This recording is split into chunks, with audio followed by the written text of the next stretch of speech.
This channel does not promote any violent, harmful, or illegal activities. All content provided by this channel is meant for an education purpose only. নমস্কার, টিভি9 বাংলায় আপনাদের সকলকে স্বাগত। শুরু করছে news top 9। আপনাদের সঙ্গে রয়েছি আমি রুমেলা। রাত 10:30 মানেই সময় দুটি গুরুত্বপূর্ণ খবরের। 10:30টার দুই ব্রেকিং কি কোন কোন খবরের লেটেস্ট আপডেট আপনারা পাবেন, আসুন দেখে নিই সেগুলো। পিসিআরকে বলবো একবার প্লে করতে বিগ বলে। নিউজ টপ 9-এ রাত 10:30টার দুটি ব্রেকিং। শোভন বৈশাখীর বাড়িতে কুণাল ঘোষের যাওয়া শোভন বৈশাখীর বাড়িতে অত্যন্ত সিগনিফিকেন্ট। শোভনের তৃণমূলে যোগ নিয়ে জল্পনা, আসলে কার বার্তাবহ হয়ে এই মুহূর্তে কুণাল ঘোষ গিয়েছেন শোভন বৈশাখীর বাড়িতে, এখন এটাই সবচেয়ে বড় প্রশ্ন। রাত 10:30টা দুই ব্রেকিংয়ের মধ্যে সেকেন্ড ব্রেকিংয়ের দিকে আমরা নজর রাখবো। পিসিআরকে বলবো প্রথম থেকে প্লে করতে। আঞ্চলিক দলের সঙ্গে আসন সমঝোতার থেকে বেশি আসনে লড়াই, বৈঠকে মত অধিকাংশ প্রদেশ নেতৃত্বের, এমনটাই খবর সূত্রে। যেই খবরের আপডেট আপনাদেরকে দেব, বাংলায় কার সঙ্গে আসন সমঝোতা, লোকসভা ভোটে কোন কোন আসনে লড়তে চায় কংগ্রেস, এখন সেটাই সব থেকে বড় প্রশ্ন। চূড়ান্ত খসড়া তালিকা তৈরি কংগ্রেসের, এর আপডেট আমরা নেব। তবে শুরুতেই ওই যে বললাম, শোভনের বাড়িতে হঠাৎ কুণাল ঘোষ। তৃণমূলের নবীন প্রবীণ দ্বন্দ্বের মধ্যেই শোভন কুণালের বৈঠক ঘিরে জল্পনা। আমার সৃষ্টিকর্তা মমতা বন্দ্যোপাধ্যায়, যেদিন ডাকবেন যাব। বৈঠক শেষে মন্তব্য শোভনের তৃণমূলে যোগ নিয়ে জল্পনা তুঙ্গে।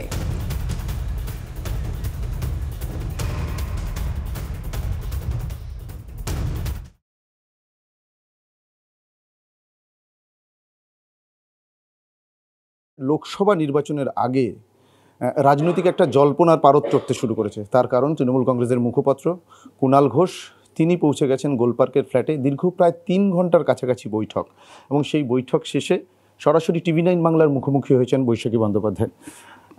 প্রথমেই জানতে চাইব, আজকের এই যে লম্বা একটা বৈঠকের আগে আড্ডা, কারণ শোভনদা দীর্ঘদিন ধরে তৃণমূল কংগ্রেসে ছিলেন, কুণাল ঘোষ তিনিও তৃণমূল কংগ্রেসের একজন দীর্ঘদিনের সৈনিক। তো সেই জায়গা থেকে আজকের এই বৈঠকের মধ্যে দিয়ে কোন দিকে যেতে চলেছে? না, আমি তো সবসময় চাইবো যে একটা গঠনমূলক দিকে যাক, কারণ সমস্ত আলোচনার সাফল্য নির্ভর করে হচ্ছে যে শেষটা কতটা গঠনমূলক হলো। শোভন ভীষণ ভেতরে তাড়না আছে কাজ করার। তো এই যে কথাটা বলা যে তুমি এবার সক্রিয় হও, তুমি সক্রিয় হলে আমাদের ভালো লাগবে, আমার মনে হয় এটা শোভনকে আর একটা ইমপেটাস দিল যে এবার দিদি যেদিন শোভনকে শোভনদা এবং আপনারাও তো চাইছিলেন এটাই। দেখুন, শোভন, আমি মনে করি যে শোভন রাজনীতির বাইরে থাকলেও রাজনীতির থেকে দূরে ছিল না, এবং পদে না থাকলেও ও ভীষণভাবে রাজনীতিকে ক্লোজলি মনিটর করা একজন মানুষ, যার নিঃশ্বাস প্রশ্বাসে হচ্ছে রাজনীতি আছে। তো সেইখানে সেই রকম মানুষ কখনোই রাজনীতির থেকে দূরে থেকে ভালো থাকতে পারে না। একেবারে শোভনদার সঙ্গে একটু কথা বলবো। শোভনদা, আজকের এই বৈঠকের পরে আপনি নিজে কিভাবে আগামীর জন্য প্রস্তুতি নিচ্ছেন? দেখুন, আমি নিজে খুব প্রস্তুত। শুধুমাত্র ওই স্কুল চালু হচ্ছে ঘন্টা বাজার যে জায়গাটা, সেই ঘন্টাটাই মমতাদির আশীর্বাদ, মমতাদির স্নেহ, মমতাদির ভালোবাসা, যা মানে কয়েক ডিকেডস নয় করেও প্রায়, আজকে যদি 2024 সাল হয় না, তাহলে এটা প্রায় 40-45 বছর মমতাদির সঙ্গে আমার পরিচয়। তা সেই পরিপ্রেক্ষিতেই বলি যে মমতাদির সেই আশীর্বাদ, সেই স্নেহ ভালোবাসার থেকে আমি নিশ্চয়ই বঞ্চিত হব না, এটা আমি বিশ্বাস করি। পরিচিত দিনের সম্পর্ক শোভনদার সঙ্গে অনেক বেশি, তারপর বৈশাখীর সঙ্গে দীর্ঘদিন একটা আড্ডা চা খাওয়ার ডিউ ছিল, এটা অনেক দিন ধরে চলছে। আজকে সেই কারণেই আসা।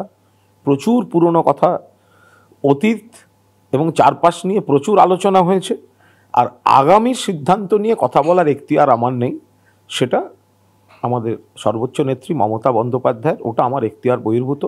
এর বাইরে শোভনদা তৃণমূলের এবং বিশেষ করে মমতা বন্দ্যোপাধ্যায়ের আন্দোলনের ঘরানার, সে সাবেক কংগ্রেস থেকে দীর্ঘদিনের সৈনিক, ফলে শোভনদা সক্রিয় হলে তো খুবই ভালো লাগবে, কিন্তু সেটা আমার এখতিয়ারে পড়ছে না, ওটা দিদির সিদ্ধান্ত। শোভনদা তো নিজেকে তার শিরা ধমনীতে তৃণমূল কংগ্রেসের মমতা বন্দ্যোপাধ্যায়ের স্রোতের রক্ত বইছে, সেটা তো এখনও মনে করেন, এবং বিজেপিতে যাওয়া যে হিমালয়ান ব্লান্ডার ছিল সে তো উনি বারবার বলছেন। ফলে এটা আমার আলাদা করে বলার কোনো কারণ নেই। কে এগিয়ে যাচ্ছে, উনি নিজেকে তার সৈনিক বলেই মনে করেন, মমতা বন্দ্যোপাধ্যায়ের সৈনিক। এখন সেটা আনুষ্ঠানিকতার যে রূপটা, সেটা নিয়ে কথা বলার এখতিয়ার আমার নেই, সেটা মমতা বন্দ্যোপাধ্যায়ের সিদ্ধান্ত। ক্যামেরায় মাখন পাত্রের সঙ্গে সুপ্রিয় গুহ, TV9 বাংলা। রাজ্য রাজনীতিতে এই মুহূর্তে কুণাল, শোভন, বৈশাখী, তাদের এই মিটিং, তাদের এই দেখা সাক্ষাৎ, তা নিয়ে তোলপাড়, তা নিয়ে চর্চা তুঙ্গে। আর অন্যদিকে জাতীয় রাজনীতিতে অন্যতম ইস্যু এই মুহূর্তে INDIA এর জোট। কোন কোন আসনে লড়তে চায় কংগ্রেস, সেই খসড়া তালিকা চূড়ান্ত। রাহুল গান্ধী, মল্লিকার্জুন খার্গে এবং KC বেণুগোপালের উপস্থিতিতে সেই খসড়া তালিকা তুলে দেওয়া হলো কংগ্রেসের ন্যাশনাল অ্যালায়েন্সের কমিটির তরফে। কথা বলবো, আমাদের প্রতিনিধি জ্যোতির্ময় কর্মকার রয়েছেন সঙ্গে। জ্যোতির্ময়,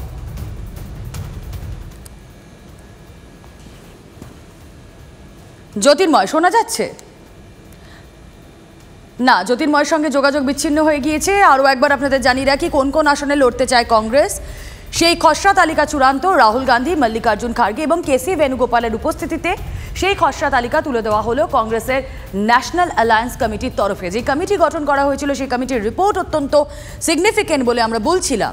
শুক্রবার থেকে জোটের শরিক দলগুলোর কাছে সময় চাইতে শুরু করবে কংগ্রেস। আসন সমঝোতা নিয়ে 1-to-1 আলোচনা শুরু হবে। কোনো রাজ্যে আসন সমঝোতা নিয়ে আলোচনা হবে রাজ্য স্তরে। যদিও সূত্রের খবর, দুপুরে AICCর উচ্চ পর্যায়ের বৈঠকে অধিকাংশ প্রদেশ নেতৃত্বের মত, আঞ্চলিক দলের সঙ্গে আসন সমঝোতার থেকেও যত বেশি আসনে সম্ভব কংগ্রেসের নিজেদের লড়াই করা উচিত। বাংলায় কার সঙ্গে জোট, এ নিয়ে প্রশ্ন এড়িয়েছেন যদিও কংগ্রেস নেতৃত্ব। কথা বলবো, জ্যোতির্ময় কর্মকার প্রতিনিধি রয়েছেন সঙ্গে। জ্যোতির্ময়, কংগ্রেস কি কোনো কৌশলী অবস্থান নিল আদৌ? দেখো, আজ দুপুরে একটি বৈঠক হয়েছে যেখানে কংগ্রেসের প্রত্যেক রাজ্যের প্রদেশ সভাপতিরা উপস্থিত ছিলেন, AICC ইনচার্জরা উপস্থিত ছিলেন, এর পাশাপাশি জেনারেল সেক্রেটারিরা ছিলেন। এখানে মূলত যে সিদ্ধান্ত ইতিমধ্যেই নেওয়া হয়েছে হাইকমান্ডের তরফে, অর্থাৎ কোন কোন সিটে লড়তে চায় কংগ্রেস এবং কোন জায়গায় তারা আসন সমঝোতা করতে চায়, সেই খসড়া রূপরেখা আজকে প্রদেশ সভাপতিদের সামনে রাখা হয়। এবং সেখান থেকে যে সূত্র মারফত খবর আমাদের কাছে আসছে, যে সেখানেই কিন্তু দাবি করা হয় যে সর্বাধিক যত বেশি আসন সম্ভব সেই আসনে কংগ্রেসের লড়া উচিত। তার কারণ, আগামী দিনে সরকার গঠনের ক্ষেত্রে যদি কংগ্রেস নেতৃত্বে না থাকে তাহলে কখনোই বিজেপিকে হটানো সম্ভব নয়। এরপরে বিকেলে 6:30 থেকে আরেকটি বৈঠক শুরু হয়, যেখানে কংগ্রেসের ন্যাশনাল অ্যালায়েন্স কমিটি যে খসড়া তৈরি করেছে, অর্থাৎ কোন কোন আসনগুলোতে স্পেসিফিক ভাবে তারা লড়তে চায়, তা নিয়ে রাহুল গান্ধী এবং মল্লিকার্জুন খার্গের সঙ্গে তারা বৈঠকে বসে। সেই বৈঠকের পরে যে সিদ্ধান্ত গৃহীত হয়েছে, আগামীকাল থেকে প্রত্যেকটি ইন্ডিয়া জোটের দলের কাছে আবেদন যাবে কংগ্রেসের তরফ থেকে যে 1-to-1 বৈঠকে বসতে চায় কংগ্রেস নেতৃত্ব, এবং তারপরেই কোন কোন আসনে কংগ্রেস লড়তে চায় এবং কোন কোন আসন তারা নজর থাক সেদিকেই। আপাতত ধন্যবাদ জ্যোতির্ময়। আর এদিকে হাইকোর্টের নির্দেশেই কালীঘাটের কাকুর কণ্ঠস্বরের নমুনা সংগ্রহ এনফোর্সমেন্ট ডিরেক্টরেটে। আজ সন্ধ্যায় বিচারপতি অমৃতা সিনহার অর্ডার আপলোড হয়েছে। সুজয় কৃষ্ণ ভদ্রের কণ্ঠস্বরের নমুনা না দেওয়া এই তদন্তকে পিছনোর সমান বলে উল্লেখ আদালতের। কাকুর কণ্ঠস্বরের নমুনা না পেলে এই তদন্ত অসম্পূর্ণ থেকে যাবে। এই প্রথম কোনো বিচারপতি মামলার তদন্তে কাকুর কণ্ঠস্বরের নমুনাকে এত গুরুত্বপূর্ণ বলে মনে করলেন।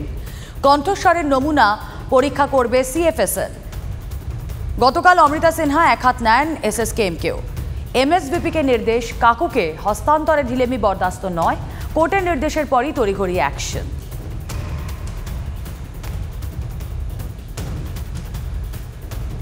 কালীঘাটের কাকু নিয়ে কথা বললে একটা প্রতিষ্ঠানের নাম চলে আসে, SSK। রাজ্যের 1 নম্বর সরকারি হাসপাতাল। রাজ্যের একাধিক প্রভাবশালীর কাছে নাকি সেফ হোম হয়ে উঠেছে SSKM হাসপাতাল। এমন অভিযোগে মামলা দায়ের হয়েছিল আদালতে।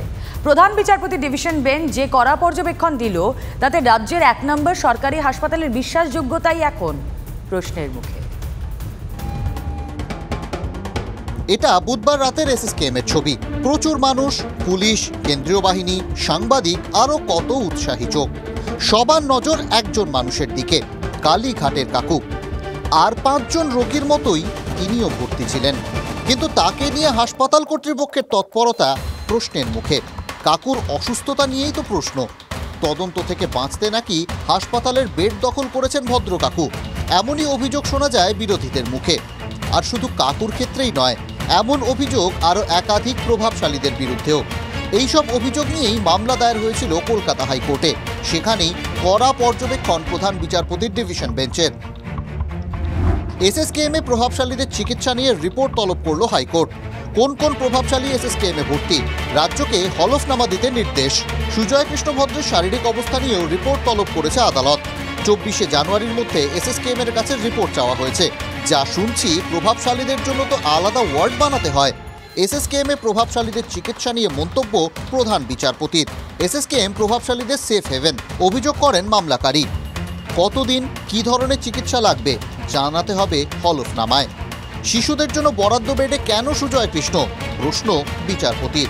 প্রভাবশালীরা কেউ লাইফ সাপোর্ট সিস্টেমে নেই, এরা স্বাভাবিকভাবেই হাসপাতালে ঘুরে বেড়াচ্ছেন। এটা সত্যি হলে মারাত্মক অভিযোগ, পর্যবেক্ষণ প্রধান বিচারপতির। প্রধান বিচারপতির ডিভিশন বেঞ্চ যে কথা বলছে তার প্রমাণ আমাদের ক্যামেরাতেই আছে। বুধবার দুপুরে আমাদের ক্যামেরাতেই ধরা দিয়েছিলেন আর এক প্রভাবশালী, রেশন দুর্নীতিকাণ্ডে অভিযুক্ত প্রাক্তন খাদ্যমন্ত্রী জ্যোতিপ্রিয় মল্লিক। হাত নেড়ে বললেন ভালো আছেন। যদি ভালোই থাকেন তাহলে হাসপাতালে কেন, প্রশ্ন উঠতেই পারে। আরও একটু পিছিয়ে যাওয়া যাক। ডিসেম্বরে যখন ইডি সুজয় কাকুর ভয়েস স্যাম্পল টেস্টের চেষ্টা করে, কালীঘাটের কাকু তখন আইসিইউ বেডে ঢুকে পড়েন, সেটাও আবার শিশুদের জন্য বরাদ্দ বেডে, যা নিয়ে রাজ্যে কম চর্চা হয়নি।